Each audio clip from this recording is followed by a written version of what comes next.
I'm learning a lot about the supply chain industry. I'm humble enough to admit, and I think in the words that we read about Einstein, is that, when we stop learning, we start dying. So I'm humble enough to admit that I'm learning a lot about your industry, and I've had some really delightful conversations around the table today and yesterday. The theme of the conference has been quite interesting. I've picked up cybersecurity today. Yesterday, we were also focusing on generations. We were also talking about passion, engagement, energy. And it's pretty close to my heart. I think that we as human beings tend to put each other into boxes and stereotypes too quickly because it's easier for our brains to get our heads around a problem or to rationalize a problem. So it's a bit of a tricky statement to make, but my biggest challenge with most organizations is that we're quite comfortable to sit in mediocrity and accept mediocrity when we could be so much more and so much more capable from the resources that we have. If I think of the resources in organizations, and when I look at Canada, the level of education in this country, the skills level that we have, the resources that we have, the relationships internationally that this country has, it's amazing. I worked for RBC and I also worked for an American asset management company previously. My reception in Kuwait City was very different on the two trips because of me emanating from Canada.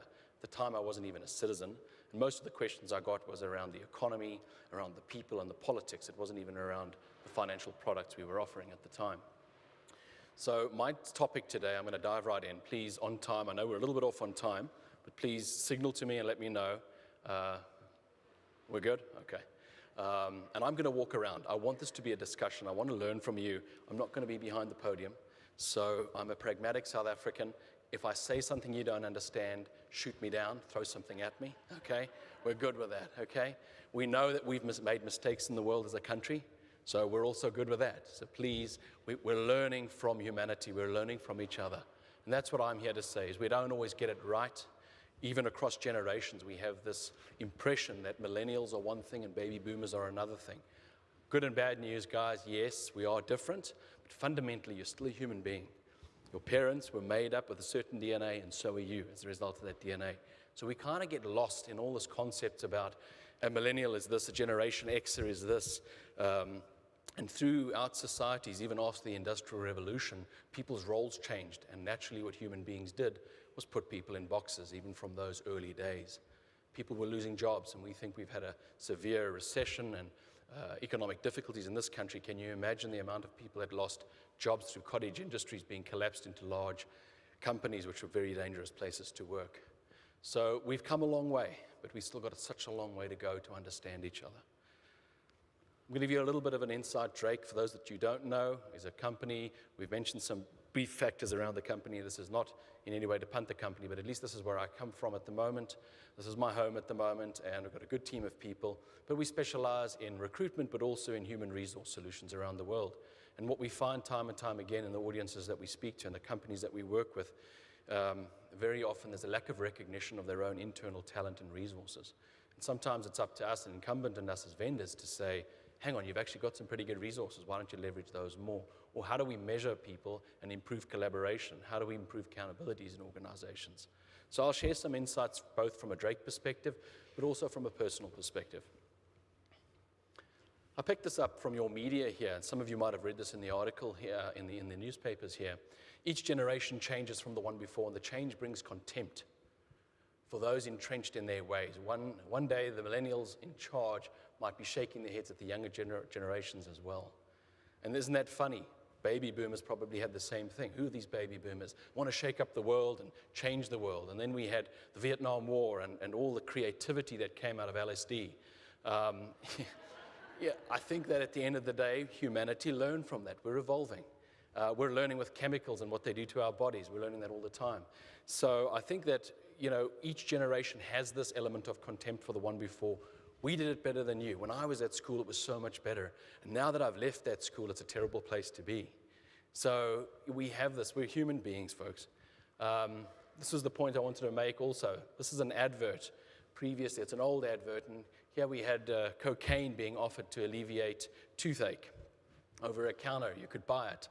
And now, people look at cocaine and it's a drug, it's banned, and I'm not advocating drug use, don't get me wrong, but really what I'm saying is the perception of this type of medication at one stage versus how we see it now is very different. Okay, so a couple of 50 years from now, the generations ahead of us will look back and say, what were they thinking? Uber, it was a given, it was a doddle, it was there to be taken. Okay. I've noticed also through the presentations and even in the research that I did around this presentation, is that generations and the dates that we're using to define those generations are actually quite fluid. I don't know if you've noticed that, but the generation dates change. So a lot of you might put up your hand today and say, I might fit in this generation or that generation. Some of us are really older folks in the audience, but we really love technology. So then we get caught in a bit of a quandary. It's about the environment, folks. It's about a generation that's born at a time in an environment in terms of how the world is evolving. Technology is all around us. Millennials have been born into it. And boy, the next generation that's coming, that generation Z is going to be something else, or Z is going to be something else. The millennials will probably have the same concerns around that generation that we, as perhaps the older generation, the Generation X's and the baby boomers had around the millennials. Okay? So I'm talking about these, and I'm not advocating stereotypes. So please always remember, we just need to fundamentally look at the human personality and the changing environment of the world. Okay? A generation is a group of people born around the same time and raised around the same place. People in this birth cohort exhibit similar characteristics. They also have similar preferences. And I won't read through all the information that I'm presenting today. I'm going to pull out pieces of this that are relevant. The three key trends that shape generations are parenting, technology, and economics. So we all have an obligation to the next generation. And this also brings me into the debate I was having with somebody out at the break around technology. I don't know if you guys feel that way, but we heard about the applications yesterday. And I'm always fascinated by technology. I do a lot of work in data analytics. But what I'm not advocating is that we rush headlong into technology without appropriately understanding how we're going to harness it, how it's going to augment our lives. And it could be a dangerous place to be because people are going to lose jobs. The good news is there are going to be some jobs created. In the United States by 2025, we're probably going to find that there'll be 5.2 million jobs lost to technology. 2.5 million jobs will be created in the same period of time. So a net loss of probably 2 million jobs. Millennials are now the largest generation in the US and the Canadian workforces. Millennials also are the fastest growing generation of customers in the marketplace. So when you're gearing your product, and I guess you're seeing that in your supply businesses, the range of products and the requirements and the tastes are changing, and it's natural. Millennials will now have to be aware of Generation Z, or the I generation, or the Centennials as they're being called. And it's funny, when you do the research on this, all the categorizations and the names also, there's some interesting different labels and titles that have been put on millennials. The other one is digital natives that you might see for millennials. We're about to experience a very interesting social phenomenon. It's 5 generations working side by side ever in the history of humanity. Can you imagine that? It's because of birth rates. It's because of improvements in medication. People are working longer. Those baby boomers just won't go home. Right? They just won't give up. Stop. We want our shot at this, right? So, and that's tremendous. Think of the productivity in humanity. And what we're going to be able to achieve and accomplish, because we're going to learn from people who have been in the game longer, from also people who are just entering the game with brand new ideas, driven by a technological support base and an understanding of how to harness technology. I mean, look at Uber, all right? I always bring the example. Uber, in my opinion, isn't designed for people driving cars. It was designed for robotic vehicles. Look at trucks. You're in the transport industry. A lot of your companies may already be considering automated trucks. In the UK, they're on the roads. They're starting to effectively test robotic trucks. So, good thing and a bad thing, but the world is changing. The baby boom lasted 20 years in Canada. During that time, more than 8.2 million babies were born, and averaged close to 412,000 per year. The average number of children per woman was 3.7 during the baby boom period, compared to 1.7 in recent years. Population growth rate is going to be affected. We saw it in the presentation yesterday. Population growth rates in Canada are coming down, and most of the developed world are coming down. All right? The solution isn't, people always think, I'm an immigrant, I'd love to say the solution is immigration. I don't think it's that at all. I think it's part of the solution. I think it's skilling, training, and educating people, making them more productive in their workplaces and more satisfied. The solution isn't firing people and replacing them with technology. It's harnessing technology. Imagine you in your role and how much data you have to consider every day. You get a bunch of spreadsheets thrown at you. You spend a lot of your day aggregating the data instead of interpreting the data. So with machine learning, artificial intelligence, that's going to become easier and easier so that you can still bring your human creativity to the table. So there's artwork now that can be generated by a machine, and you talk about painting. It was, I think it was one of Van Gogh's artwork was generated by a machine. They took it to Sotheby's, and they said, Sotheby's, will you test this for if it's a copy or if it's an original version? And it was painted by a machine, and they couldn't pick up that it was a fake painting. So that's how good that creativity is becoming, so be conscious of it. According to the 2011 census, 9.1 million people of the total population belong to the children of baby boomers. These people were aged between 19 and 39 in 2011. The children of the baby boomer generation was similar than the baby boomer generation in 2011. I like the cartoon here. You can read what I've got above there as well. But it's about defining the generation by the iPhone that you carry. I'll show you my phone. I don't know if you guys have the same problem, but you know, my phone's terrible. I guess I got comfortable with it. I dropped it. I cracked it. My kid has more games on this than I do. I go out to an event and games pop up. I put it on the table and there's a game update of some kid game. And I look around and I don't know how to explain this to people. Oh, I've got to give an excuse for it, right? But my child knows how to load a game, get through my password. She knows my wife's password. We're done. Okay, you know, she's going to go on and buy things pretty soon and we're not going to know it. This is looking at Canada specifically, and excuse that these numbers are slightly out of date, but they also come from a firm called Environics and also Stats Canada. But it gives you some sense of the different generations, millennials, Generation X, boomers, and pre-boomers, and the different age rates, the volume of households in 2015. The percentage of households of millennials, 19%, Generation X, 28%, boomers, 38%, and pre-boomers, 15%. Right? So baby boomers still are the predominant volume of households. And that ties into the cost of living for millennials. You know, the level of competition, not only through technology, but the level of competition through the fact that people want to earn more money, and they're going to be fighting for jobs where they can effectively get higher incomes, is going to be more challenging for people. And I'm going to get into debt attached to the generations as well. The percent of, this is an interesting stat that I picked up from Environics as well, and this is the percent of millennials as full-time students in Canada. This is as the latest numbers that were available March 2015. So 77% versus 82% were in the 15 to 19 age group. 20 to 24, 34 versus 43, and so it goes. So really what you're seeing is an increase in the volume of female millennials in academic institutions. The balance and the shift is starting to change from a diversity point as well through the millennial generation. We didn't accomplish that in the baby boomer generation, but it's happening in this generation. Percent of employment rate in Canada as generations. Millennials, this is a concern. Part-time, 17% versus 55% in full-time jobs. Now, but compare that to the preceding generations. What you're seeing is part-time work starting to increase. There is the tendency, and I saw this even on LinkedIn when I got to Canada and I looked around and I was even trying to find work at the time. The amount of people, even not millennials, but even older folk, moving through jobs a lot quicker is increasing. That turnover is picking up pace. People are building businesses from home. Apparently across North America, I think it's 23% is the percentage that I heard at the moment. 23% of employees are working from home. So starting to increase. People are going to have jobs, and the turnover in their jobs are going to be quicker. Contracting is going to escalate. People are going to start contracting more to organizations. So that's going to be multiple organizations. They won't be employed with one organization, but with many different organizations, and might hold up to 17 different jobs in their career span. Okay. I talked about the generations, and from this you can see the demographics across the various generations as well.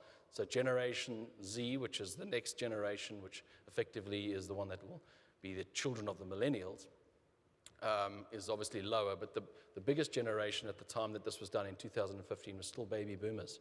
And that's to the fact that medication, job opportunities, work opportunities are still there.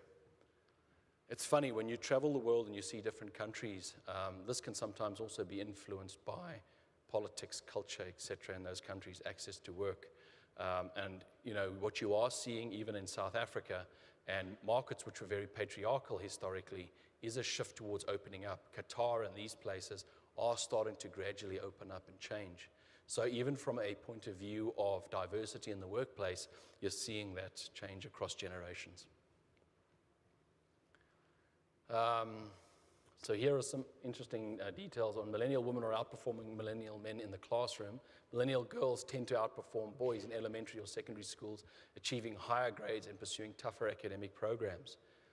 Women in engineering, women in architecture, women in the sciences, women in mathematical faculties. In the United States, 57% of today's undergraduates are women, and women are now earning 170,000 more bachelor's degrees each year than men. Okay, so I think it's good news. I'm often in audiences and I talk to the fact that, yes, I might be a male. I have a daughter, she's 9 years old. I want her to have all the opportunities that I had in my life, a fair shot at it. And I think we've also got to be fair to the males because, everybody's got to have an equal opportunity. But I do think the scales have to still shift and we still have to ensure that there's a diversity in the workplace for females to give everybody a fair shot at this.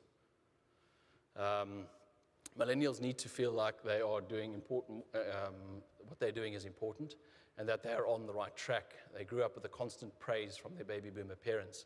So tell them how important their position is and publicly recognize accomplishment in the workplace. My predecessor's presentations earlier this morning spoke to the fact that you need to give positive reinforcement, positive recognition to people.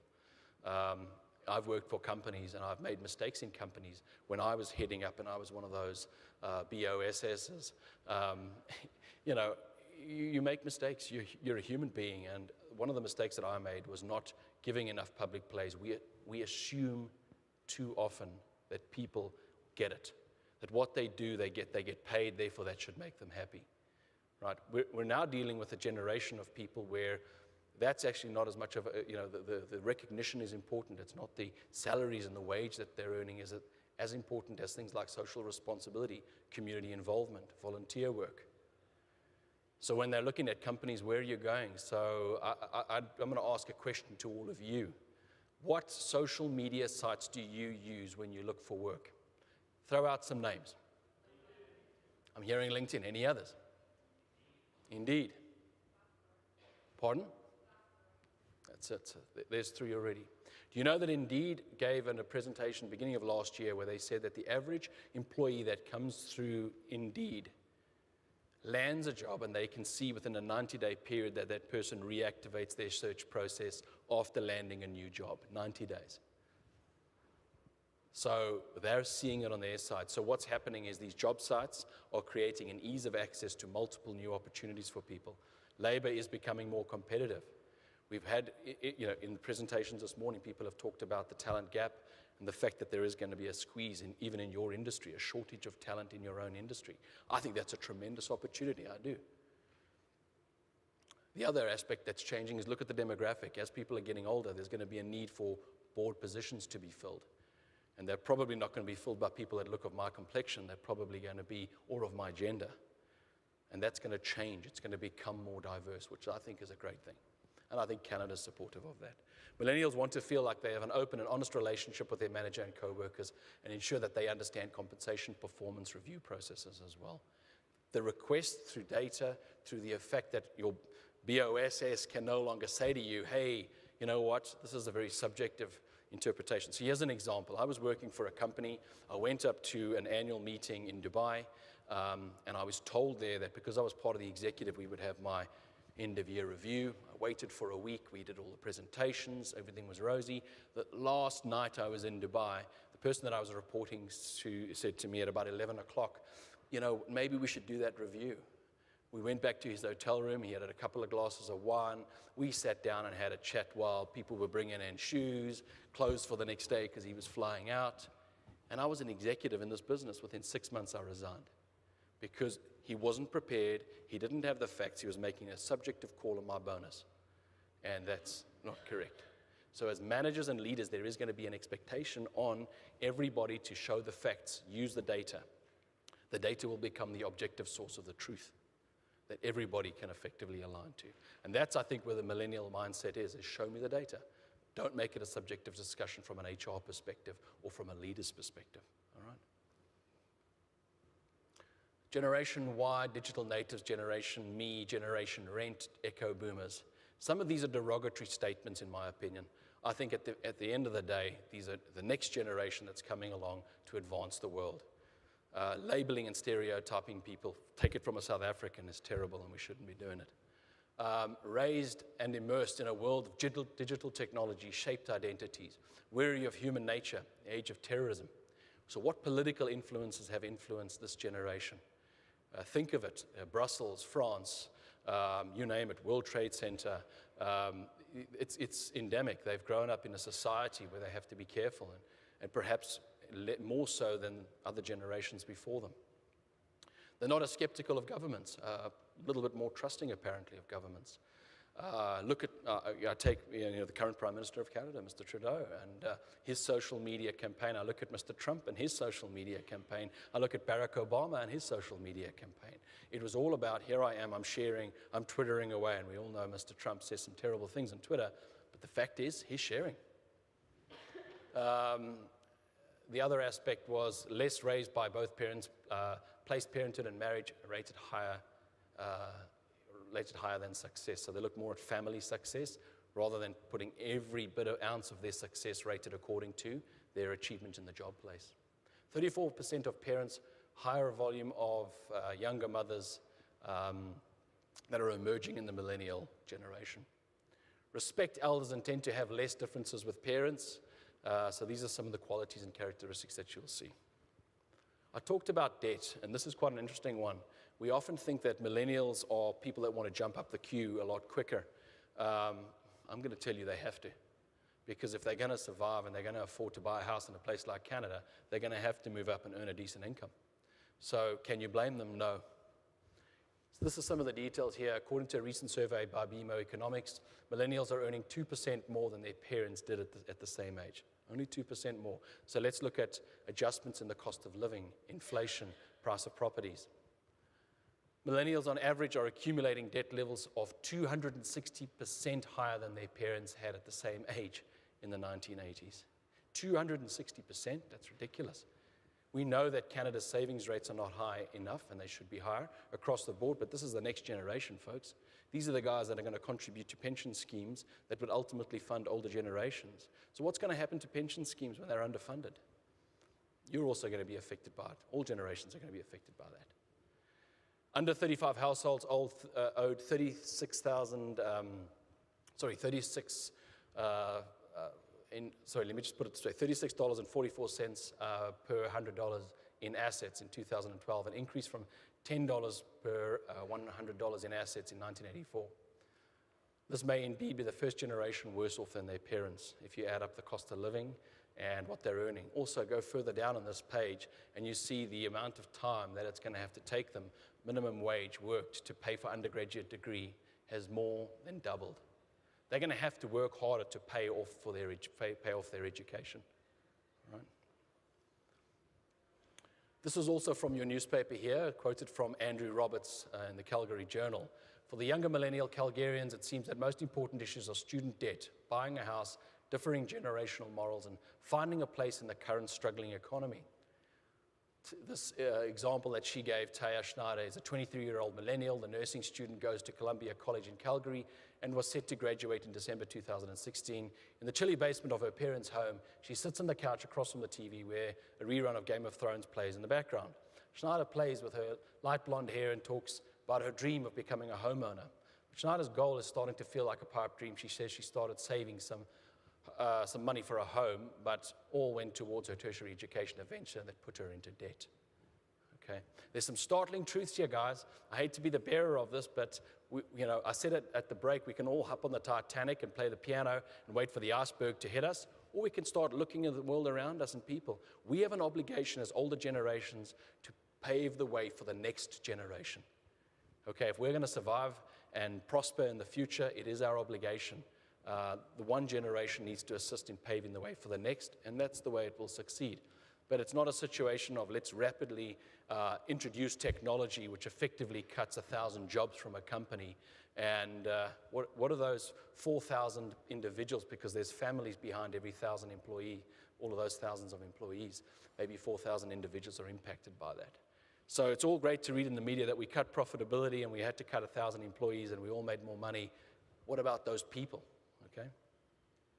This is an interesting one I picked up, and this was also from Environics, municipalities with highest concentration of millennials. This is also 2015, but it's quite interesting to see where those municipalities are largely. What work opportunities are there in those municipalities?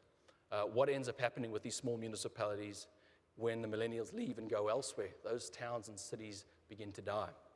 So the reality for us all, folks, is if you want to sustain your cities, decentralize your operations as businesses as well. Build opportunities for these communities, for youngsters and millennials in these communities. This looks at housing across Canada, and effectively, it's difficult to read, but it shows the volume of, or the percentage of 20 to 25-year-olds living with their parents in their parents' homes. The darker the color, the higher concentration of that happening.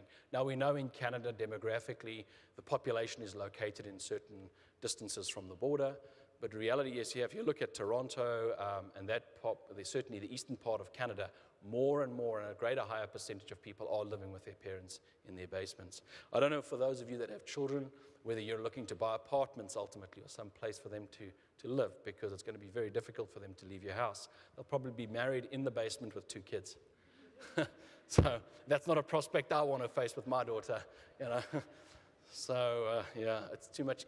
I guess, you know, it's something you need to consider. Generation Z. So this is the next one. Here's the little ones. Well, here's the millennials challenge, as the baby boomers and Generation X's have challenge. This is the millennials' opportunity in the sense of building a future for other generations. 23 million members and growing, yet similar number than any other current generation in the US. Their friendships are quantifiable by Facebook. And now we know that even Facebook is passé, right? It's for the older generations. If you're on Snapchat and you're on Instagram, it's where it's happening. You know, we come along and we think we're super hip with Facebook. It's done. You know, the most technologically advanced generation yet is what we're going to see. Hyper-connected and prefer to test rather than to talk, or text rather than to talk. Growing up faster. In the sense, what I mean by that is that they're maturing faster. Their expectations on them to get out there and do their own thing independently is higher, and that's driven by themselves. DIY generation, this. Do everything yourself. Go on YouTube. You want to fix something, go on YouTube, see the video, and fix it yourself. Costs too much to get a contractor in to do it. The most multitasking generation that ever existed, so they'll do multiple things at the same time. I don't know if you, but I get these LMS courses sent to me, and I think I'm pretty good at multitasking because I can run a compliance course over here while I'm fiddling with a spreadsheet over here. These guys are again running 3 or 4 things at the same time. Conservative with spending, they're going to come from a generation where things have been tough. Their parents have maybe grown up in basements. They're going to be a little bit careful where they spend their money. So from a retailer perspective, things are going to tighten up their expectations. They're going to shop around online viciously. So be conscious of that. Change, agile, and are focused on balance. So balance being a lifestyle balance. Agile being quick to react, fast to move, and want to retain that lifestyle balance. That will be driven by the fact that a lot of them will be in these super contracting generations. So we talked about millennials contracting more. These guys are going to contract even more than that. Millennials are now parents of Generation Z. 56% of Generation Z discuss saving money with their parents in the last 6 months. 53%. So look at the age of these kids. They're talking about saving money already at that age. 53% of Generation Z discussed earning money with their parents in the last 6 months. 48% Generation Z say they'll often and always get input from their friends and family before making a purchase. Super conscious about spending money. Work to live and not live to work. So once again, taking the millennial desire for balance and having an ability to work flexibly from anywhere in the world, another level, another step up. Dedicate time for personal, family, and community interest and causes outside of work.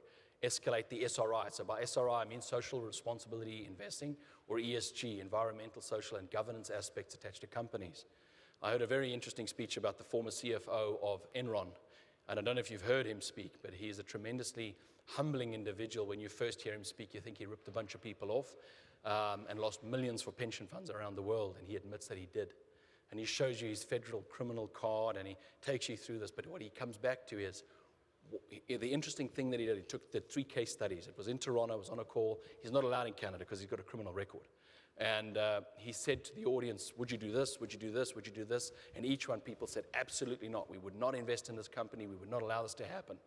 And then he put up the laws that go behind it. And all the laws, if you interpret them a certain way, will allow you to do exactly what they did.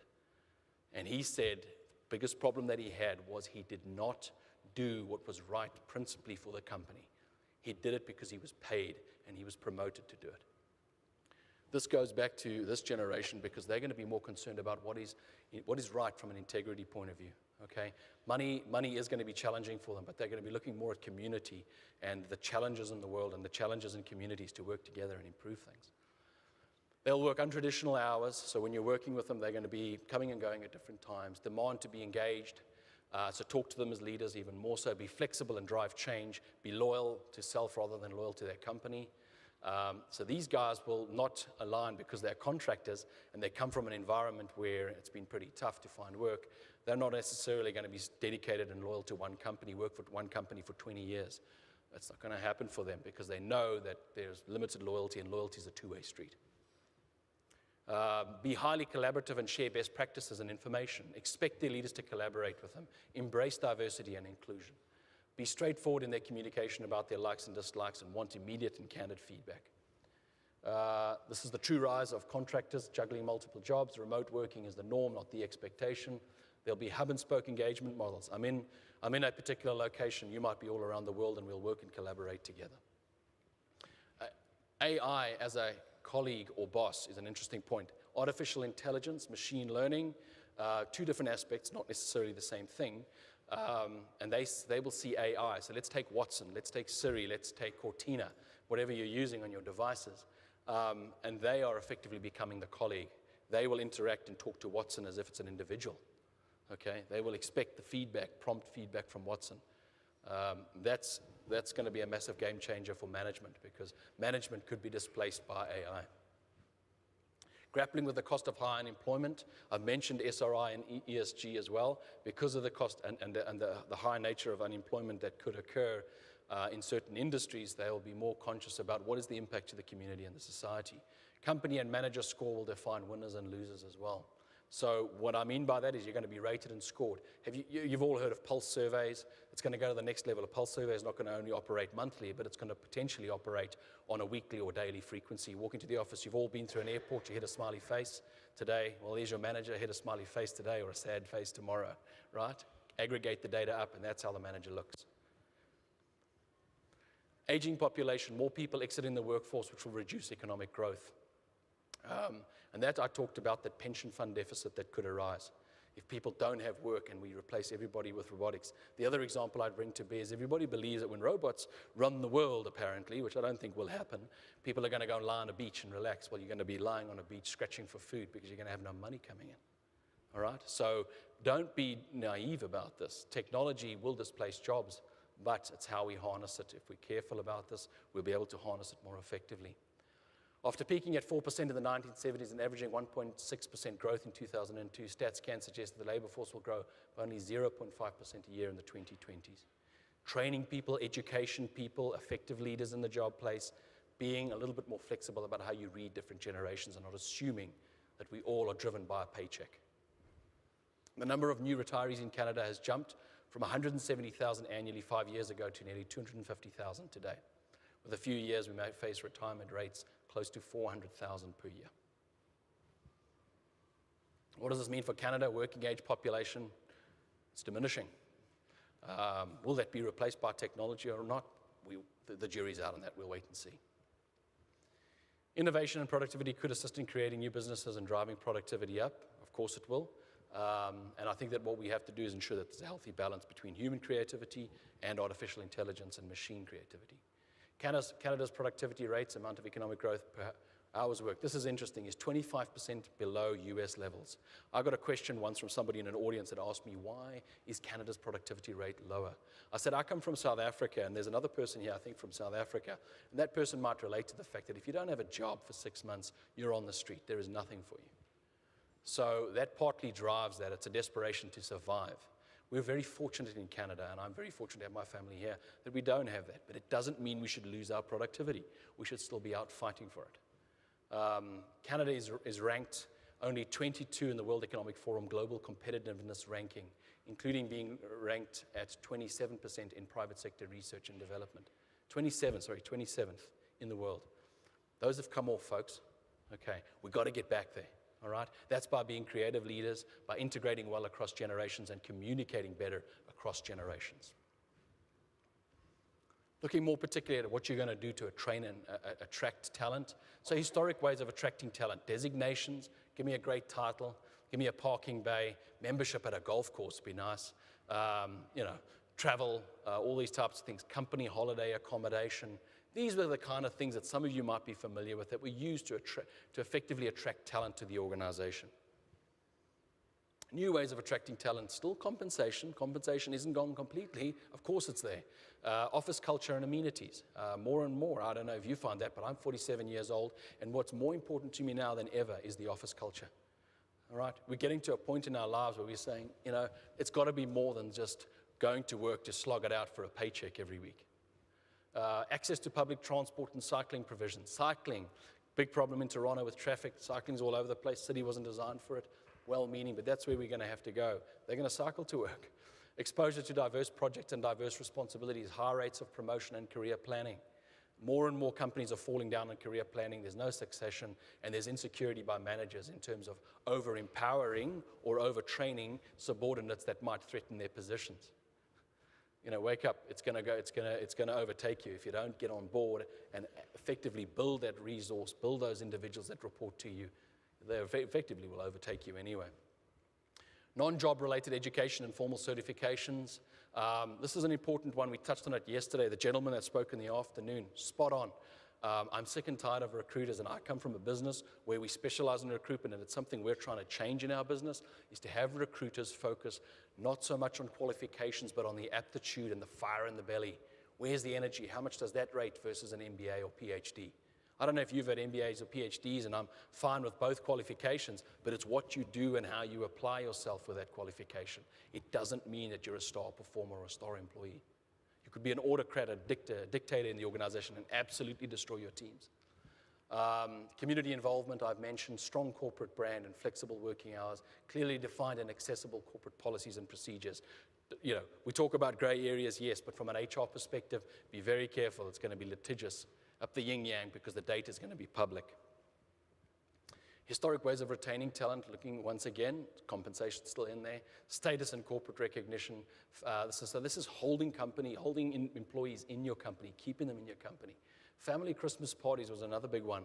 Don't see much of that in Canada, and call Christmas whatever you like. I don't care. I'm not going to be concerned about that. But the point is, do you have get-togethers that recognize religious holidays for families, or get-togethers which include families? Because generations to come are going to expect more of that. It's not just about me, okay? Drinks on Fridays, that's another classic one. Let's all get around the watering hole and make some mistakes over drinks. Team lunches. I love that one. We're doing team building. Hey, we're going out to the local cafe for a burger. We're going out for a coffee across the road. Guys, we spoke about walking on fire. It's a great experience. If any of you have the opportunity, I recommend that you take the offer up. It is an awesome experience to walk on hot ashes and how you can control and discipline your mind. So it's mind over matter, and it really is something. But these are things people should be looking to do, stretching employees, taking them out of those comfort zones. Golf club membership. Yeah, golf club membership in Canada is already prohibitive. I don't know how anybody can afford to play golf here. But, it's historic ways of doing it was, of course, the company paid for membership or a gym membership.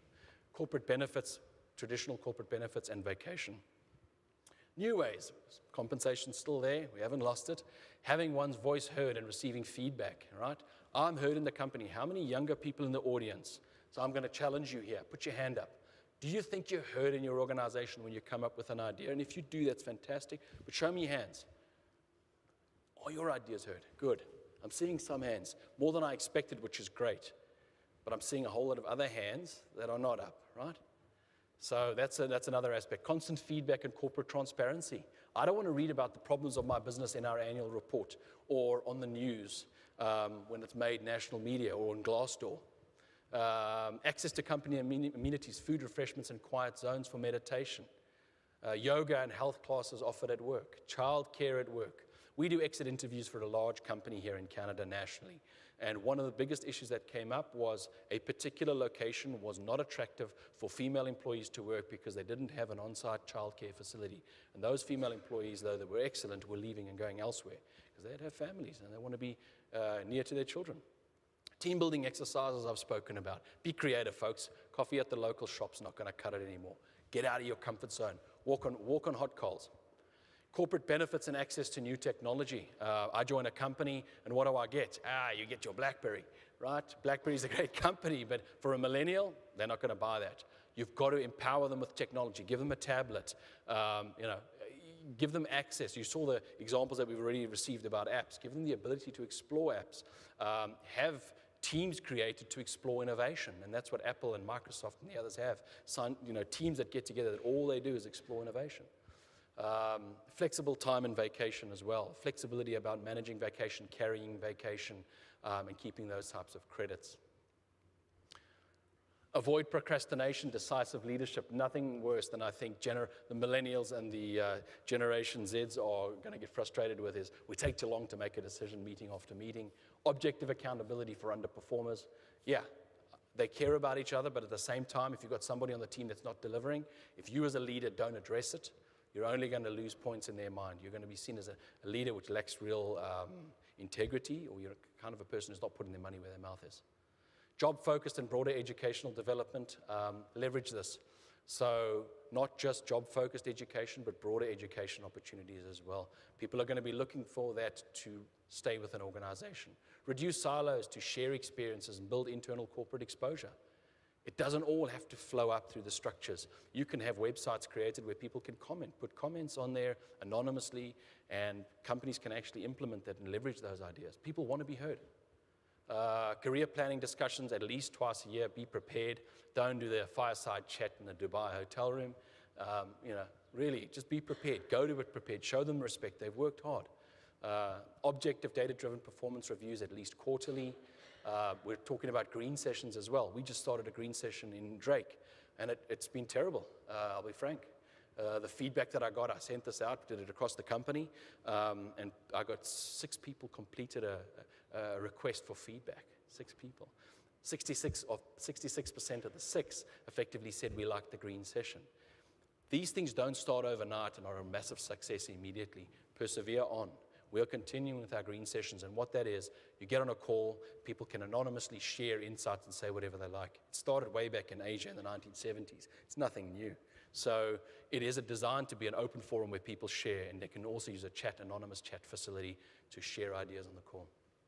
Recognize family obligations and provide for flexible work times. I've emphasized that before as well. Guide to advancing talent. So the next level is now you've retained them. How do you advance them? Identify talent early and cut where necessary. Yep, fail fast. Some of your talent that you're going to have is not going to work out, so be prepared to fail fast and recover quickly. Align the advancement of your talent with your corporate strategy. Career development plan must be agreed to at divisional and HR levels. Provide an internal and external mentor as soon as possible. We prefer external mentors, to be quite honest. I think external is more objective. We've heard comments around the importance of mentorship. I agree completely that it should be hosted, but there has to be an element of commitment by both parties. If you're forced to have a mentor that's part of the company, it's the guy that's going to say to you, yeah, let's chat over at the pub on a Friday night about your career goals, you've absolutely made a huge mistake. Manage expectations to carefully avoid a culture of entitlement. You're now building people up. You've given them all these incentives to stay at the company. You might find that people think that, well, the next thing for me is I'm going to get promoted up immediately. Manage that very carefully. And how you do that is through the mentorship program, people are continually advising them on the progression, how long it takes in certain careers, how fast people move. Okay? Ensure that managers are empowering high performers, hypos. Institute specific performance assessment for high performers and subtly build interdepartmental collaboration between high performers. If you see a high performer in your division or in your area, or even if you are a high performer and you classify yourself as that, look at collaboration, look at your profile in the organization. You want to be heard. Give staff responsibility, ensure and hold them accountable, ensure that hypos build and train successors in turn, build a leadership training academy, allow staff to build working relationships and clients to foster client interaction. It's not just around you or the salespeople having a client relationship. It is also about the other people in the organization having that client relationship, right? So there are so many parts of organizations that require improvement. This is a tsunami list of everything that potentially could be done, and there's tons more out there, as I'm sure my colleagues will attest to. Identify relevant courses based on interest and job-related functions. You know, it's nothing better to me than somebody says to me, Mark, I think you've got an aptitude for data analytics. You should really go and do a data analytics course. And they recognize that and reach out to me and offer me that, rather than me having to go and strenuously motivate for something every time. Disseminate targeted social media feeds on leadership and management. Be prepared for it if you're in leadership. You know, the king, you know the old story about the king not wearing clothes and nobody telling the king that effectively he wasn't wearing clothes in front of the public. It's going to hold true here. You know, people aren't going to hide behind the data. The data is going to be public. So I don't know if you've seen CEO reviews out. Go and check your CEO reviews on websites. It's available. Your CEO gets ranked. On Glassdoor, they get ranked, and on other websites, they get ranked. This is how it's going to work. So, and it's going to do damage to the company, because if your CEO review is low and your Glassdoor review is low, you're not going to attract good talent. You've got to fix it. Disseminate targeted social media. Get the CEO to contact each hypo regularly to hear their ideas. So high performers, hear their ideas, bring them forward. Have hypos present regularly to the company, elevating their profile. I'm not going to go through all of these. You can take these down. I'm happy to share the presentation with you. Diversification is key. So what? Experiment with mixed age teams and reverse mentoring programs that enable older, experienced workers to interact with younger employees. Don't we always think of mentorship as somebody older that's been in the company, or somebody who's been in industry longer or more experienced? It doesn't have to be. You might find there's a 22-year-old out there who's served as a CEO somewhere in the world that could provide you with some pretty good advice and mentor older teams as well. So look at young people who are high performers, who have real talent, and give them the opportunity perhaps to mentor somebody else. Develop incentive plans that reflect where your employees are in their lives. This is important because a lot of people are spending too much. I talked about the debt levels. A lot of millennials are going to be going out and spending an awful lot of money. Financial planning for them within your organization is part of a benefit. Help them guide their wealth planning. Conduct regular engagement surveys and pulse surveys. Don't bother with generation-based employee affinity groups that reinforce stereotypes. Oh, we've got a millennial team that I'd love to introduce you to. You know, really, that's not going to do it. I've got a team of innovators that are here to help you and build your business, right? And it's made up of all generations. Leverage all generations. The older generation isn't done yet. Those damn baby boomers won't leave us alone. So leverage them, use them. They've got a wealth of knowledge and experience. We've got to draw on that. Don't act like the top-down manager. Forge partnerships with employees of different ages and encourage them to share their opinions. Assume you already know how to motivate employees who are older or younger. So this is a problem. I know how to motivate my employees, and then I go back to that old list that I showed you. We go out for those boring team-building events. You know, you've got to come up with new creative ways of doing that. And what are those ways? Public recognition, shout-outs, green sessions, pulse surveys, these types of things can help you. It doesn't have to cost a lot. Some of that's freeware on the web as well. So I've kind of given you a bit of a walkthrough here. I hope it's been helpful and in some way enlightening. I've given you a lot of information here. So I want to quickly, I know that time's short and I'm well into lunch, but any points that anybody's got to raise or questions that you've got, you know, this is passionate to me. I'm a new citizen of this country. We have to become more competitive. We have to do things different. I didn't come here to leave and go back to South Africa. I came here to build a future for my family and my child, right? I want her to grow up in a competitive economy, but it's up to us. Okay, if I get older and I'm going gray already and I sat back and said, you know what, can 100 people because we can bring in technology to do it? Hang on a sec, double check yourself, ask, is that the right thing? Going back to our friend from Enron, right? Is it principally the right thing to do? Yes, it is, but what are we going to do with those people? Okay, it's going to save us money, fine. What are we going to do with those people? Okay, it's not just your bottom line.